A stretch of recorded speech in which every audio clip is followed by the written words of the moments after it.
Hello అందరికీ welcome back to my YouTube channel.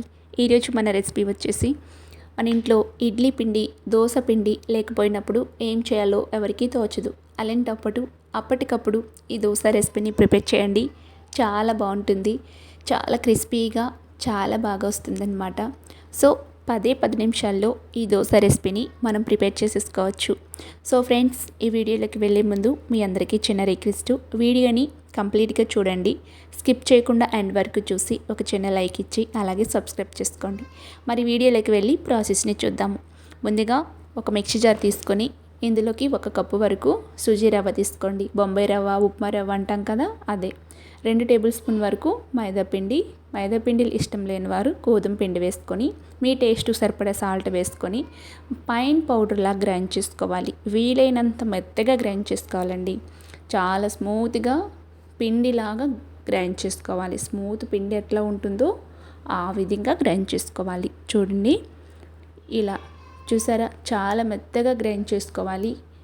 So ఇలా grind చేసుకున్న పిండిని ఇప్పుడు మనం వేరే గిన్నెలోకి ట్రాన్స్ఫర్ చేసుకుందాము.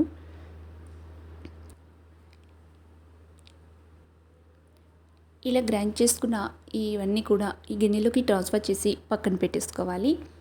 ఇప్పుడు అదే మిక్సీ జార్ తీసుకొని ఒక బంగాళదుంపని తొక్కని ఫిల్అప్ చేసుకొని నీట్గా వాష్ చేసుకొని ఆ బంగాళదుంప ముక్కల్ని ఇప్పుడు తీసేసుకోవాలి మిక్సీ జార్లోకి.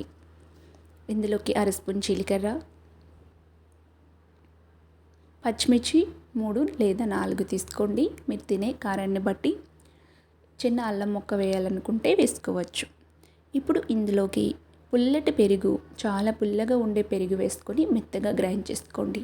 మెత్తగా ఎక్కడి కూడా బంగాళదుంప పలుకులు లేకుండా చక్కగా గ్రైండ్ చేసుకొని ఇంకొంచెం వాటర్ని కూడా వేసుకొని గ్రైండ్ చేసుకోండి. ఇది ఒక లిక్విడ్లా తయారవుతుంది. ఈ లిక్విడ్ని ఇప్పుడు ముందుగా గ్రైండ్ చేసుకున్న సుజీ రవ్వ మిశ్రమం ఉంది కదా, ఇందులోకి కొంచెంగా వేసుకొని బాగా లంప్స్ లేకుండా కలుపుకోవాలన్నమాట. విస్కర్తో ఇలా లంప్స్ లేకుండా కలుపుకోవాలి. ఇంకొంచెం కూడా వేసుకొని చక్కగా మిక్స్ చేసేసుకుంటే మనకి దోశ బ్యాటర్ ఎలా ఉంటుందో ఆ విధంగా రెడీ అయిపోతుంది. ఇది కొంచెం చిక్కగానే ఉంటుందన్నమాట.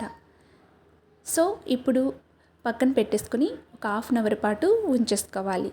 ఇప్పుడు దోశ ప్యాన్ని పెట్టుకొని ప్యాన్ బాగా హీట్ ఎక్కాక క్లాత్తో కొంచెం వాటర్ని వేసుకొని అది బాగా చక్కగా నీట్గా క్లీన్ చేసేసుకొని దోశ బ్యాటర్ ఎట్లా వేసుకుంటామో అలానే మనం ఈ పిండిని వేసుకొని కొంచెం పైనుంచి ఆయిల్ని లైట్గా స్ప్రెడ్ చేసుకోండి.